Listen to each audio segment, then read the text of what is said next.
ബാക്കിയുള്ള സീറ്റുകളിലേക്കുള്ള സ്ഥാനാർത്ഥികളുടെ കാര്യത്തിൽ കോൺഗ്രസിൽ തർക്കം മുറുകുന്നു. അന്തിമ തീരുമാനം ഹൈക്കമാൻഡിന് വിട്ടു. വയനാട് വിട്ടുകൊടുക്കില്ല എന്ന നിലപാടിൽ ഐ ഗ്രൂപ്പ് ഉറച്ചു നിൽക്കുമ്പോൾ ടി സിദ്ദിഖിന് സീറ്റ് നൽകണമെന്നാണ് എ ഗ്രൂപ്പിന്റെ ആവശ്യം.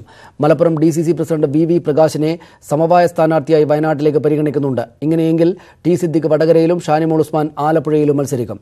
ആറ്റിങ്ങലിൽ അടൂർ പ്രകാശ് സ്ഥാനാർത്ഥിയാകും. ഇതിനിടെ വി പ്രകാശ് മുല്ലപ്പള്ളിയുമായി ചർച്ച നടത്തി. ചർച്ചകൾക്കായി ഉമ്മൻചാണ്ടിയും ഡൽഹിയിലെത്തി.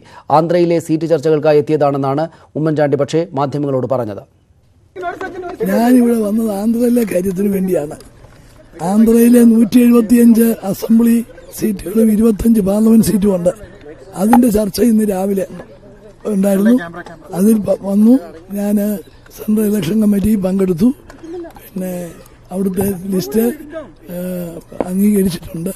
അത് സംബന്ധിച്ചുള്ള പ്രഖ്യാപനം ഉടനെ AICC ഉണ്ടാവും. താങ്കൾ എത്തിയ ശേഷം ചർച്ചകൾ നടക്കും കേരളത്തിലെ സീറ്റുകൾ സംബന്ധിച്ചെന്നാണ്. ഈ വയനാട് സീറ്റിന്റെ കാര്യത്തിൽ തീരുമാനമായോ? ഇന്നിറങ്ങുമോ? ഇന്നൊരു തീരുമാനമാവോ? ഞാൻ പറഞ്ഞില്ലേ, ഞാൻ നാളത്തേക്ക് വെച്ചിരുന്നതാണ് ആന്ധ്ര. അത് ഇന്നത്തേക്കാക്കി. അത് ഇന്നത്തേക്കാക്കി. അതിനുവേണ്ടി ഞാൻ പെട്ടെന്ന് വന്നതാണ്. ഞാൻ രാവിലെ ആ മീറ്റിങ്ങിന് പോയി. അത് കഴിഞ്ഞു. അതേ ഉള്ളൂ.